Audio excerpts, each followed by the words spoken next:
Hello, and welcome to the next episode of the conference call. I'm one of your co-hosts, Chris Edwards, and I'm here with my other co-hosts, TJ and Rex. How you guys doing today? I see I he's am. giving face. I'm good. It seems like both of y'all are on drugs right now because that intro was super fast, and Rex What? is Oh yeah, posing. we gotta keep it moving. Gotta keep it moving. Yeah. Jesus. All right, so today we are talking about queer gay movies and shows we love. So I guess we'll just kind of run through the list, each take a turn and talk about a show or a movie that we love that kind of have like, I guess, gay characters or gay themed or queer themed, as we would say. Mm-hmm. There's been a lot lately, especially a lot of TV shows and movies out there that are featuring gay and queer actors, transgender actors. What do y'all think about that? I think that what we see in film and media is really a representation of the access that this group of people are beginning to have more of. So it's a positive for me. I mean, Awesome.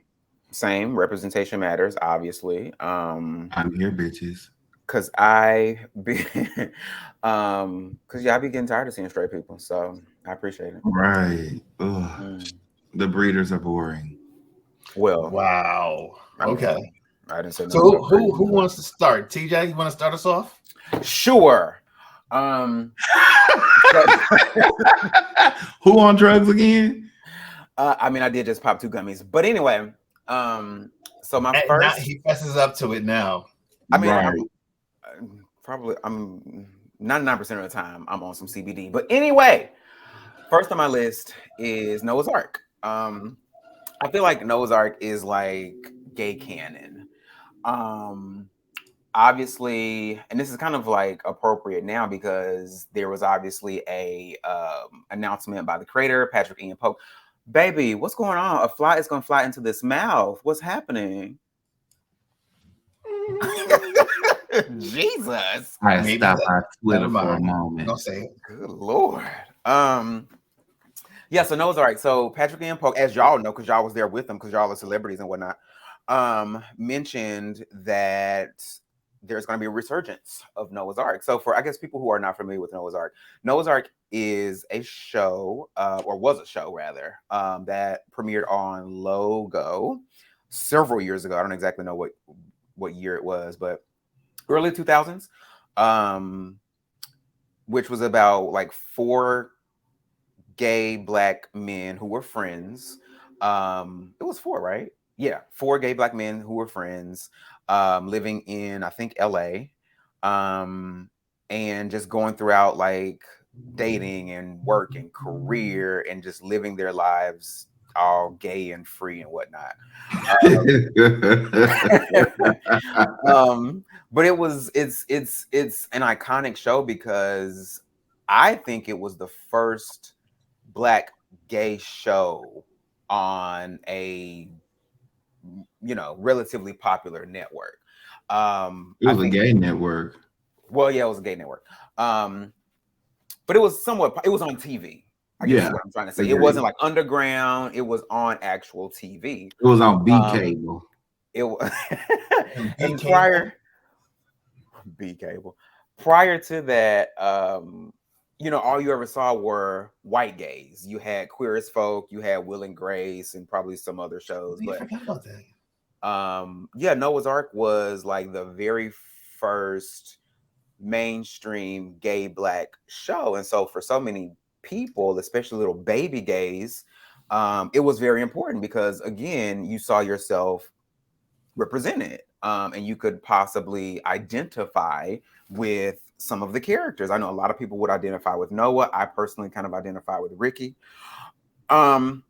So yeah, it's a very good show, and I guess I'm kind of excited about I don't know if it's going to be a reboot, if the same characters are coming back, or the same actors are coming back. I don't know exactly. I don't know what the resurgent of Noah's Ark is going to be, but I'm excited for it because of what Noah's Ark is. And I'm gonna leave it at that because I could say something negative, but I'm not. I'm gonna leave it at that. So that's my number 1, Noah's Ark. Okay. Oh yeah, the number 1. We were supposed to rank these. No. I'm just this is No, just the one that that was was just on his top of first my pick. list. That was just his pick. Oh, tell me Yeah, something. no. Be having meetings behind my back and shit. You know, Go ahead, Rex. why don't you go What's second? your pick? So I'll say that my first pick would be probably Paris is Burning, because it was the first thing that I watched when I got a hold to, like, ooh, they show gay shit on TV, that sort of thing. But I feel like that's kind of controversial too, because I feel like some of the people in that film were exploited and not necessarily got their just due. But I also feel like it was a kind of a foundational film because it gave a look into lives that were so different from mine. And really is the blueprint for a lot of the way that gay programming was delivered to people later on, if that makes sense. And that you see, I think it's just been like a kind of a Hall of Fame kind of thing because people are always quoting it, not the movie themselves, but the people from the show. And a lot of those people were really big, pivotal, and important for, gay culture. So, from a cultural perspective. Yeah.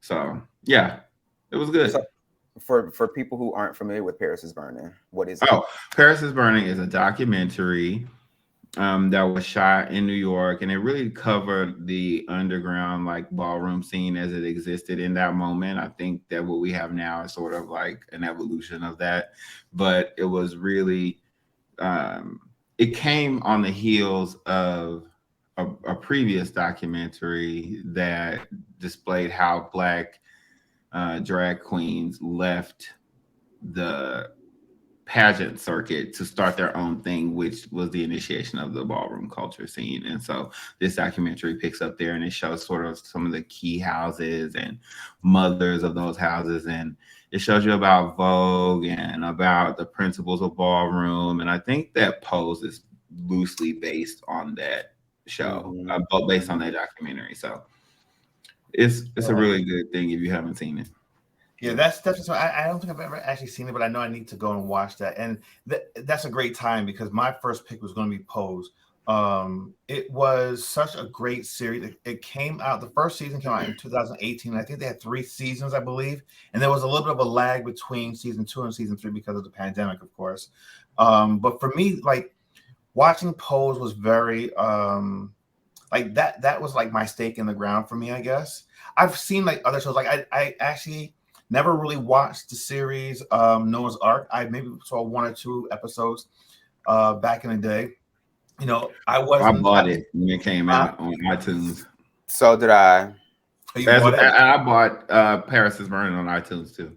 Well, here's the thing. I know I'm going to personally go back and watch Noah's Ark because I believe one of you guys told me it's on some streaming. I forget. Was it on Amazon? Paramount Plus. Paramount Plus. I'm going to go back and watch it because I definitely want to watch the new season because the new season of it has been recorded. It's in the can, as they would say, and I believe it comes out later this fall. So I want to be able to. Sorry, mind you, the 2 seasons of Noah's Ark are on Paramount, but the movie is not. So they did 2 seasons of Noah's Ark, and then they did a movie to kind of wrap up the story. They did 2 movies. Was it 2 movies or 1 movie? You know what? I had that same question, but I'm finna Google right now. Noah's Ark Jump in the Broom, and there's Jump in the Broom. I thought there was another one. No, there's only one. Okay. Oh, wait. Okay. Well, sorry, I'm going to go watch those 2 seasons and then watch the movie. Find it somewhere. If anything, I'll get on iTunes, and then I want to be able to sit down and watch the new season because I want to be a part of the conversation. But I know that series was very pivotal in regards to gay representation on screen, especially and also just like Black people and Black queers on screen. But I think that's why Pose for me was so pivotal, especially for me in like my journey. It was at a point where I was letting people in and then just being more visible of who I am and seeing the representation. Granted, this takes place in the 80s and 90s and ballroom scene, but it's just to be able to see a sea of people that look like you, And then also, it dealt with some serious topics. It dealt with the AIDS crisis back then. It really showed what it was about.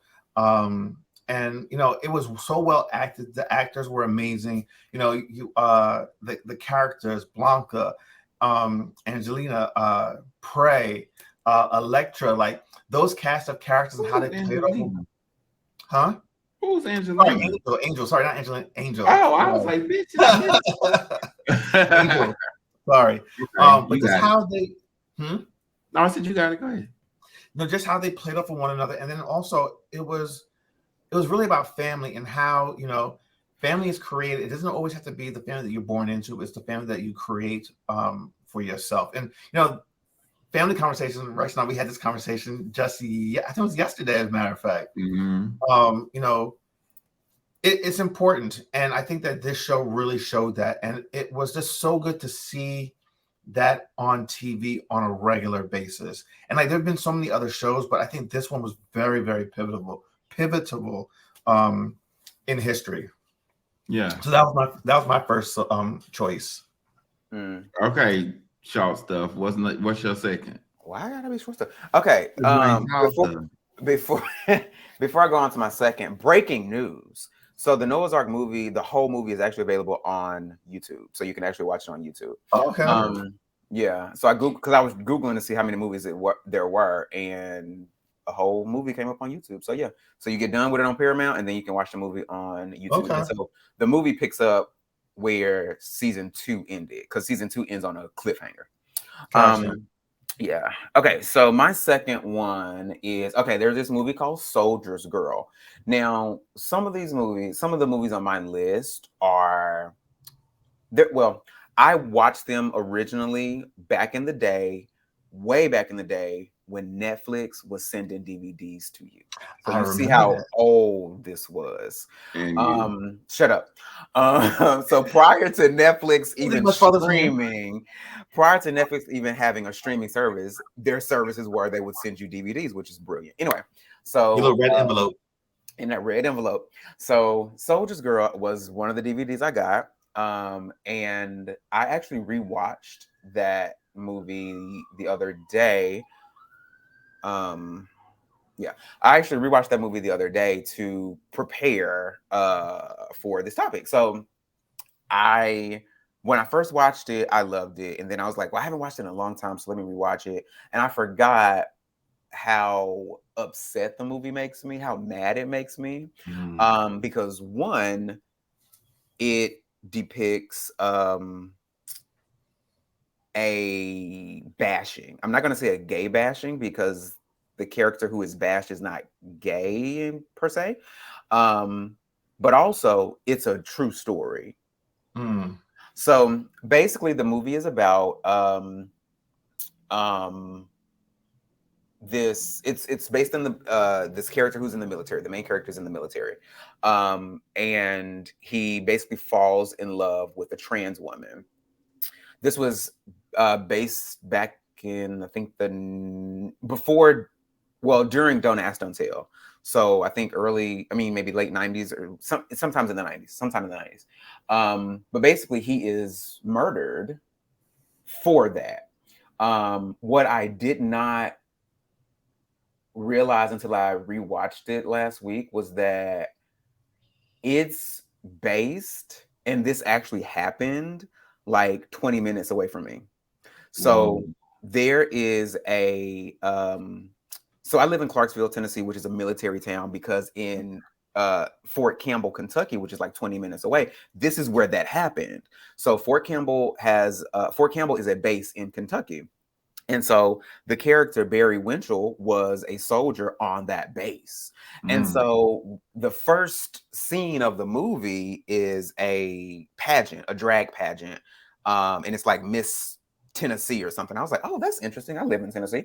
And then the second scene is the main character driving to the Fort Campbell base. I'm like, the fuck? So I'm like, wow. And then as I'm watching the movie, I remember, oh, this is a true story. This actually happened. So yeah, it's a really good movie. If it didn't win any like awards, it definitely should have, because it's very good. The acting is very good. I feel like the Where did you rewatch it? it's on Prime. It's on Amazon Prime. I've never seen it. Yeah, it's You on know, Prime. so what we should do is when we put this up and put it in the show notes, we should definitely put all the ones that we've listed where people can watch it. Oh, that's a good idea. Yeah. So it's on Prime. And I think it's for free. Some of these movies you can either rent or buy for like $4 or $6 or whatever.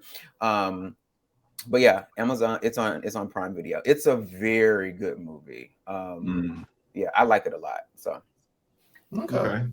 Rex, what's your next one? So my next film is Nas and Malik. And it's a show I watched on Amazon Prime when I saw it the first time. And basically the reason why I watched it was because it interested me to see how men who no one suspected of being gay were gay and they were depicted as having this very vulnerable, very sensual kind of relationship when they were alone, but they existed as like platonic friends in public. And it was just really weird, but also sort of familiar. So I was just thinking, wow. So I really think it's a good movie for people who want to see Black gay men exist in ways that aren't just sort of the stereotypical way that gay men are often portrayed in films. I think now we're getting more variety. We have stuff like Moonlight and all that, but this came out well before that. I'm surprised I didn't think about Moonlight. You said it's on Prime Video? Mm-hmm. Okay, cool. I've not heard of that. Yeah. Okay. Yeah, it's a good. I think you should check it out. I think you'll find it interesting. And they're fairly young men at that, right? They're not, you know, they're probably in between 18 and 21, I think. Okay. So my next pick is going to be We're Here. For those that don't know what We're Here is, it's a show that's on HBO. It's a reality show, and it features Eureka O'Hare, Shangela, and Bob the drag queen. They go from conservative towns across America and basically put on a drag show. But they typically are there for like a week. They go throughout the community and do like community things, and then also they're not there to try to convince anyone, but they just want to show that queer people live among you, and that somewhat to be tolerable, and then also just to be inclusive as far as the town. And they try to bring people from the town to come to the drag show, people that they think that wouldn't necessarily be allies, to come to see what drag is really all about and just be a part of it. Of course, they've come across some really hostile individuals. I remember there was one episode where like people were in the streets with their guns, and just like, I remember they basically told HBO and the production not to show up in the town, and they had canceled the event actually even before they got there. That was in Texas, right? I think that was in Texas. I remember they were in Tennessee. They were in Tennessee also at one point. They were near you, I think, TJ, for an episode. But the Texas one was really, really bad. And I will say this though, something about this show just always pulls at my heartstrings, especially some of the stories. I ain't gonna lie. A lot of the episodes, I'm sitting there like just trying to fight it, and then there are times where I'm just like, I'm a bawling mess, because either you can relate to the stories, their story, or just the sheer hatred and humanity. And my thing is, like, you might not agree with who I am and what I believe, but who are you to tell me and to force your beliefs on me? And American, that's who you are. And it's so disheartening, but then also it's also very heartwarming to see the transformations of people, to be able to just come out and live their authentic selves, and then also for the communities that they live in to embrace them. So they just wrapped up on their third season I believe they typically do film during the summertime, so they might be filming season 4 right now. And it'll probably come out I believe it comes out early in the year, at the top of the year or at the end of the year. So, but it's a great show. Like I said, it features Eureka, Shangela, and Bob the drag queen, and also the chemistry between those three and the show really, really good. The costumes, the makeup. There was an episode, I forget which one it was, but it was a guy, and you didn't expect this. He put on a performance. It wasn't the season finale, but it should have been. I'll never forget. He came out in the all red dress. I don't know if you remember it, Rex. Yeah, I remember. And he tore the house down. As a matter of fact, he was the only one to come out and perform by himself without, as it would say, without his mother.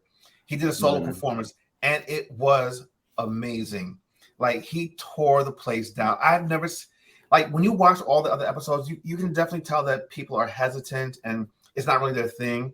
But for whatever reason, like, he came out there, he was vulnerable, and he just put on a show. I remember us going back and watching that performance again because it was just so powerful. And just the fact that he was out there by himself, that was just amazing by itself. But yeah.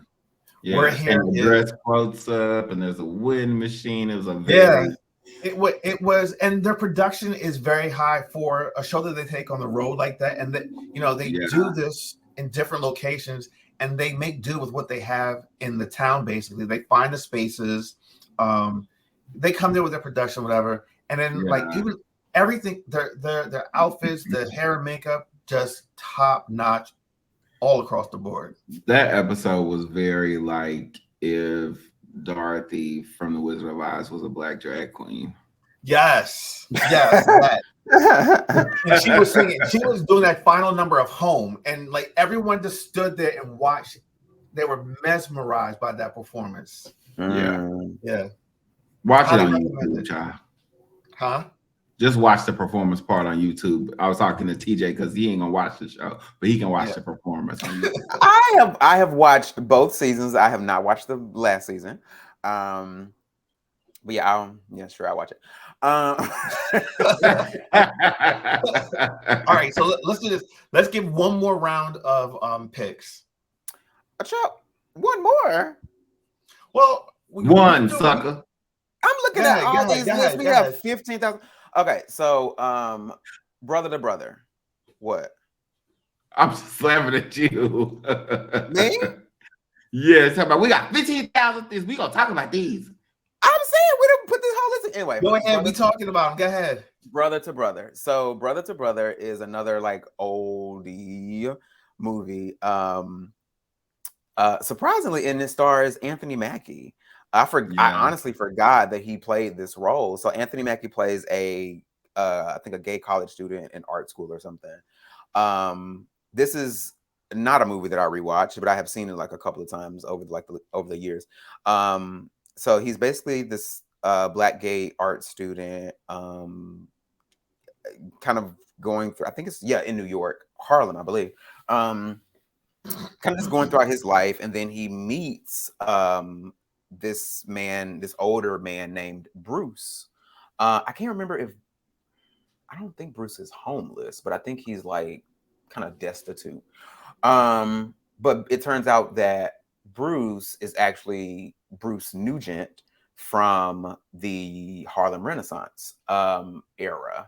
And so they kind of forge this bond, this brotherhood, this kinship or whatever. Bruce is also gay. And it's just a really good black gay story that it's very different from Noah's Ark because it's not telling, necessarily it's not showing, the day-to-day kind of, I'm going to work, I'm working in my career and I'm doing this. It's more of a grittier kind of a story. But it's very good, especially if you're, again, a baby gay perhaps. And also you like baby gay movies, don't you? I do like a good baby gay movie. If you're a baby gay, you're black, you like art, you like the Harlem Renaissance, like that's kind of your thing. So it's Wait, it's very good. does it sound like TJ too? When he That's was why I like younger? that's why I like the movie. Oh, it's based on Mm. me. I didn't say that, but it's based on me. No. I love the historical vignettes that they have in it, like the flashbacks to Yeah. actual moments from the Harlem Renaissance. It was really good. It was really good. Yeah. So it's good. Brother to Brother, I think, is on Prime Video as well, but not for free. So you have to rent it or buy it. Okay. Yeah, really good. Good pick, TJ. Thank you. Come on, Rex. Actually, and it segues into my next pick, which is Looking for Langston.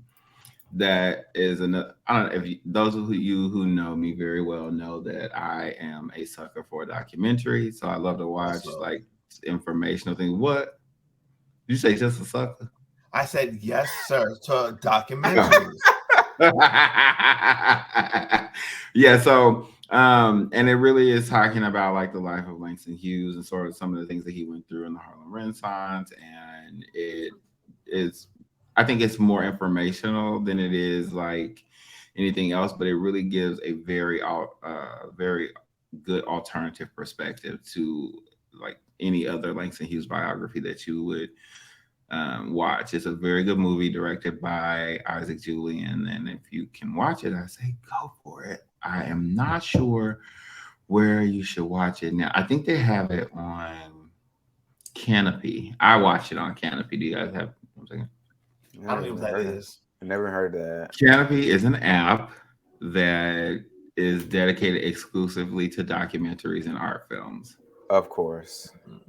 Of course. Does that come with, if you have any school affiliations, you can I was watch. gonna say, does that come with school your tuition?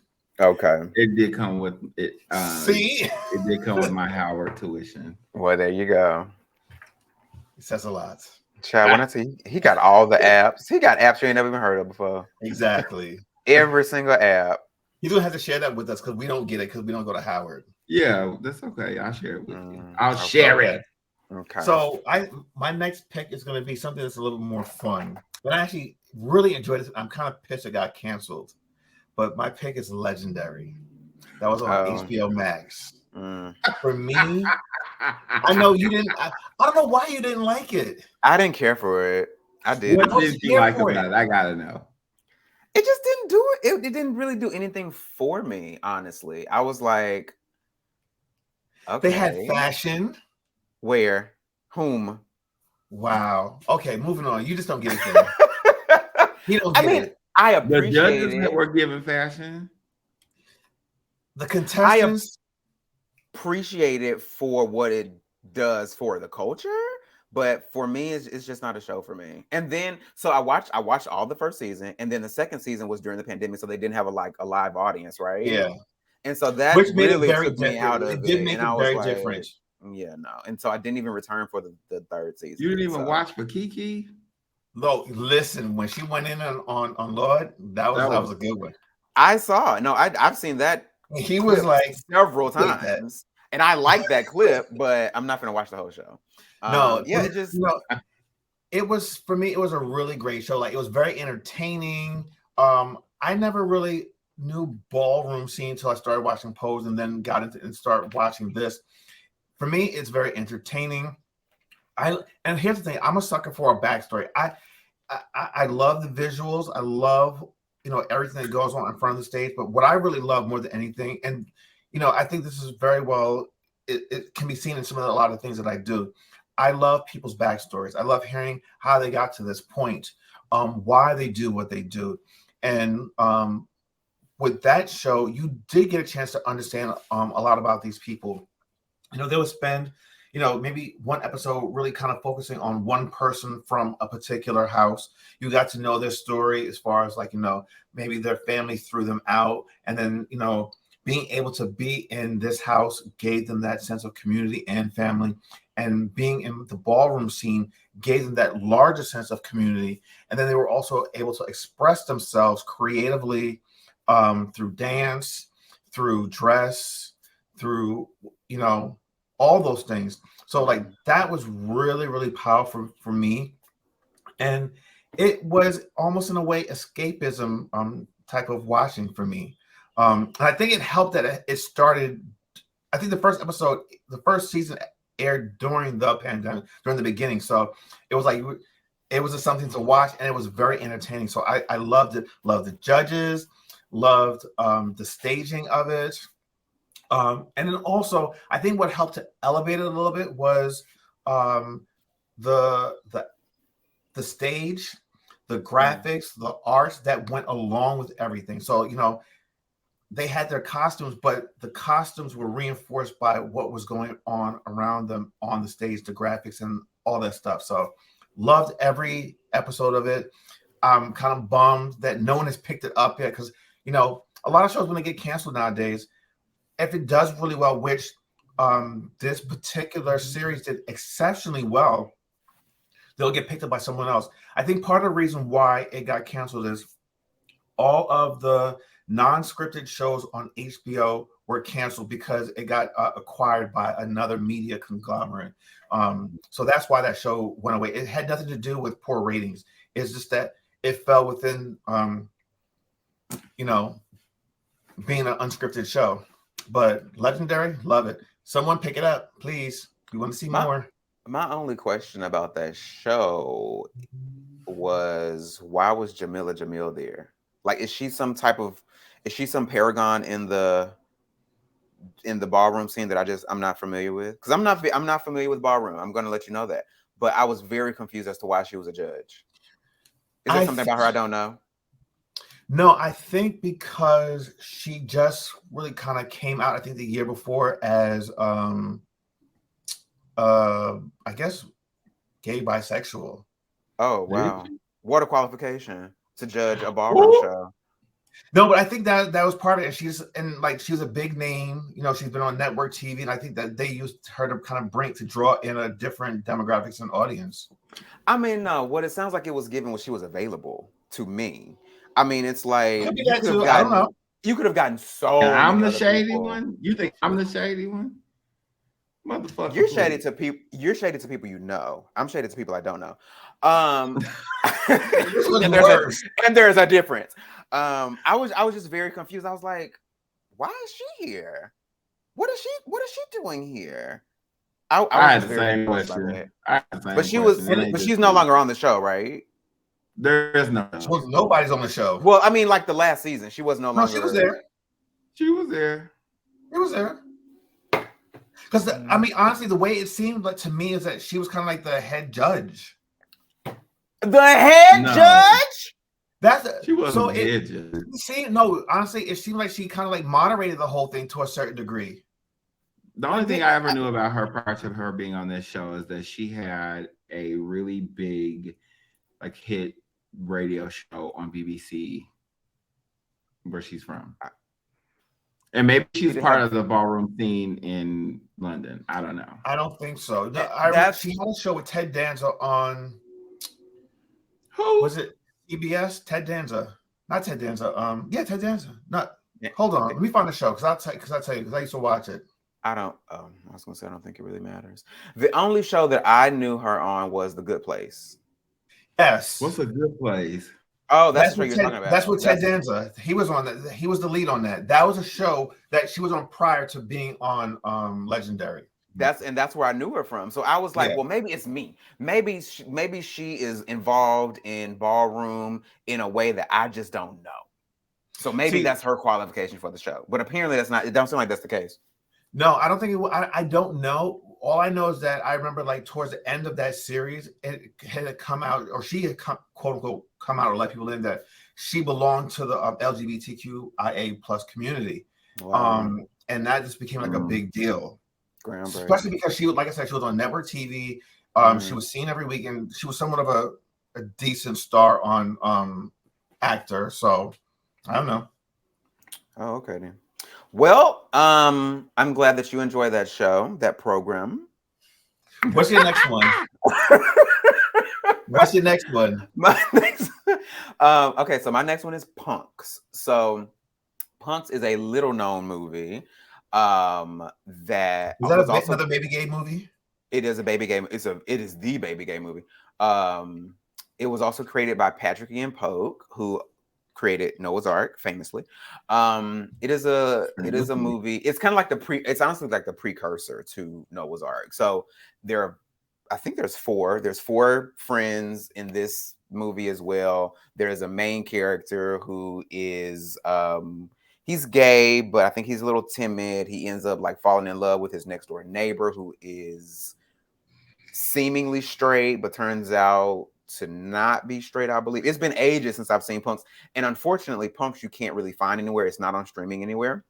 So I haven't watched it in ages. But it's so the main character, he falls for his next door neighbor. Things ensue, blah, blah, blah, blah. But yeah, it's a really good movie. And then it also stars Rockman Dunbar, who is forever fine.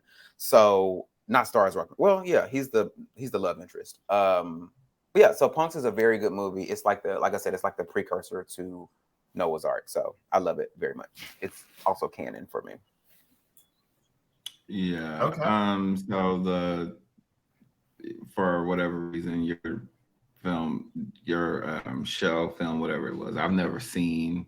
Well, I've seen at it. I haven't watched it for real. So that's something I put on my list to go back and do. But my choice is The Skinny. Have you seen that? Yes. Who's in that? Jussie Smollett. Jussie Smollett. Okay, I've heard of it. In fact, my best friend and I, we were watching Noah's Ark the other day, and he mentioned The Skinny, but I have not seen it. It's a really good movie. Well. It's basically the movie version of Friends if Friends had Black gay men. Okay, interesting. And it's basically it tells the story of their lives, and it's the movie spans like a weekend, and they get together, they hang out. It shows how they interact with each other. It shows how the different types of relationships within a friend group, that sort of thing. So it was pretty good. I enjoyed it. Okay, cool.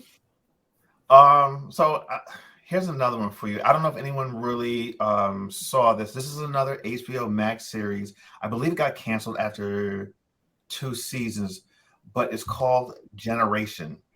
And it's spelled Genera, well, Genera plus ION.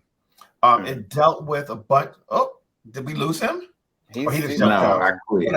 Did you not like that series? I ain't ever seen it. I liked it. It didn't look like nothing I wanted to watch. Chad just looked like a bunch of badass children. Nobody want to see that shit. It is a bunch of badass children. It is, but they're dealing with their sexuality and like just the different things that are going on, like drugs and sex, and like I remember one of the lead characters, he falls in love with his teacher and actually tries to approach him while they're on a school trip. They get stranded and they have to stay at this motel, this dusty motel. Oh, I have seen that. And he thought that his teacher was making advances at him when he was just trying to befriend him because he kind of saw himself in him. And he tried to. Did he kiss him or did he just try to kiss him? I think he tried to, but I can't say for sure. But I think I did see that. And hold on, if I remember correctly, how the series ended, it ended with him on top of a rooftop building, but you're not sure if he jumps or not, because I don't think they had planned. I thought he jumped off the side of a boat. Huh? I don't remember. Did he jump off the side of a boat at like his bar mitzvah or something? Oh, I don't remember that. Bar mitzvah. There was like a party or something. He was there with his family, and his sister was outing him to his parents, and he just jumped off. No, that was another character. But yes, that was another character on the show. They were wild and they were crazy. There are a lot of gay characters, like out gay characters and gay characters that aren't comfortable yet. And like you said, the sister kind of outed him at his birthday on the boat, and he jumps off. But it's actually a really good series. It was only 2 seasons on HBO Max. And actually, the sad thing about that is HBO Max, a lot of the shows that they had canceled over the course of several years, or even their older library, they removed them from their streaming platform, so you can't even see any of the older stuff. So anything that was canceled, they don't even have on the streaming platforms anymore, which makes no sense. It's not going to cost you anything to keep it there. But It yeah, it's not actually there does. anymore. Huh? They do have to pay to keep them.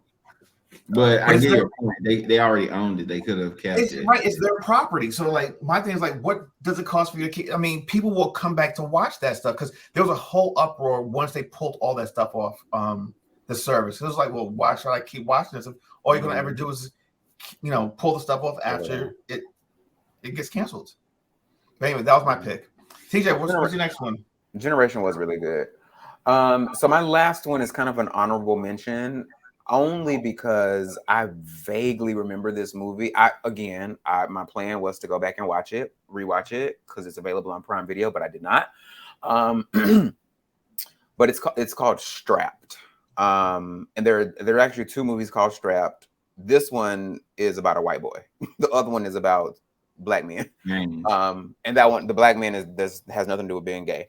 But Strapped is basically, from what I recall, it's like this male prostitute goes in, he goes into like this this apartment building, and he has like different encounters with different people within the apartment building throughout the night.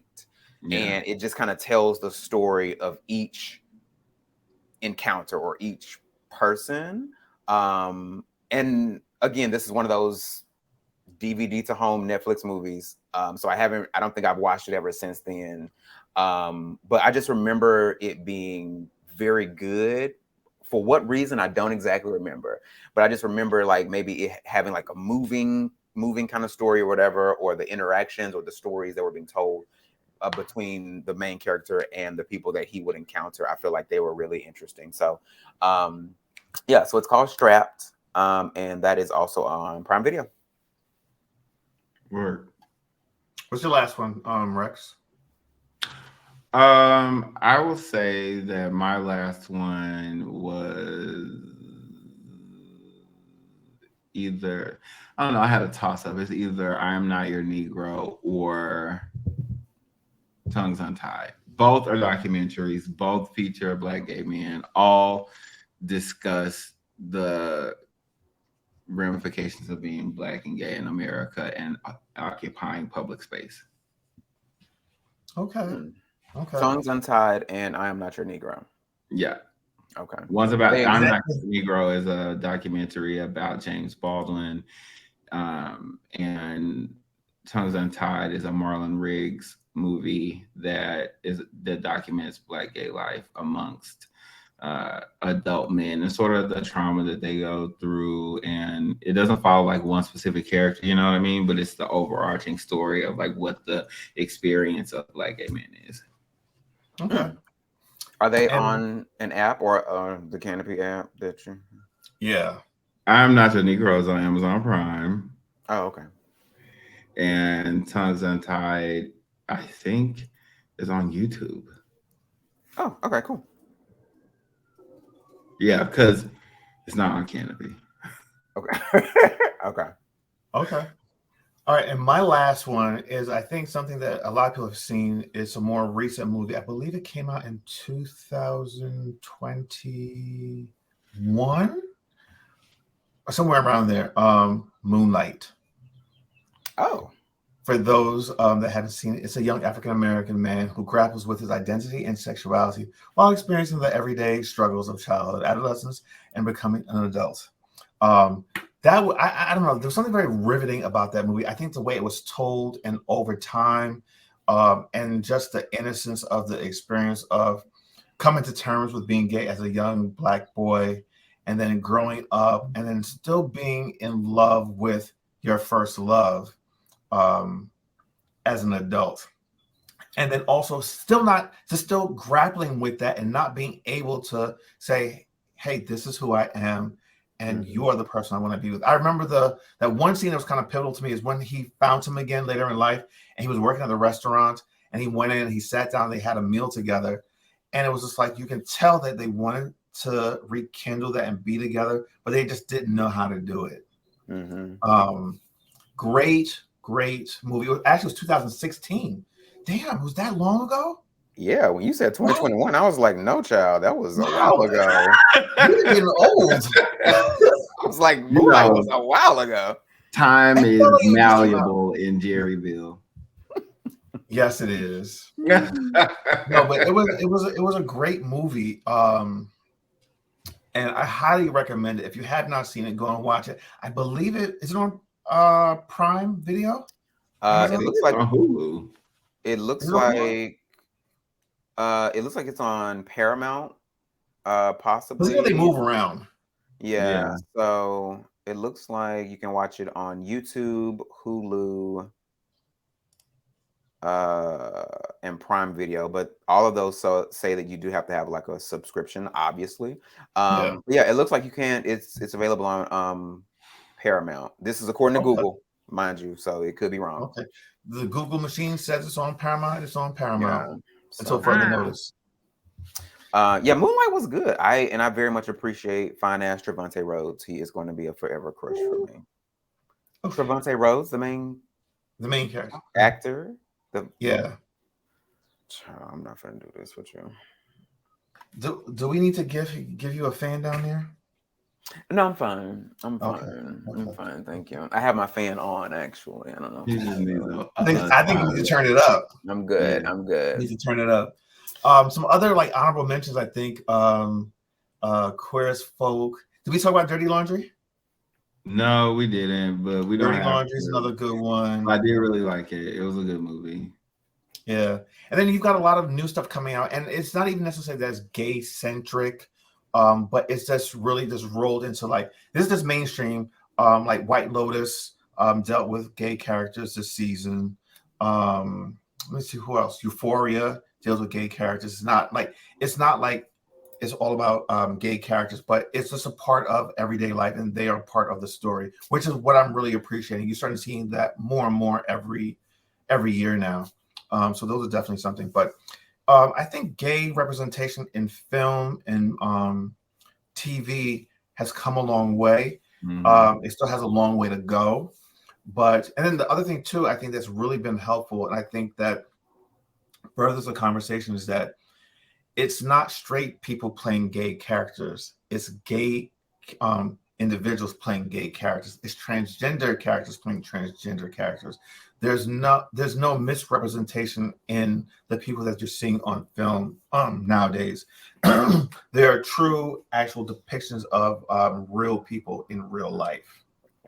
Well, they better be, because they're gonna get a lot of backlash otherwise. Yeah, but that wasn't always the case. That was not always the case.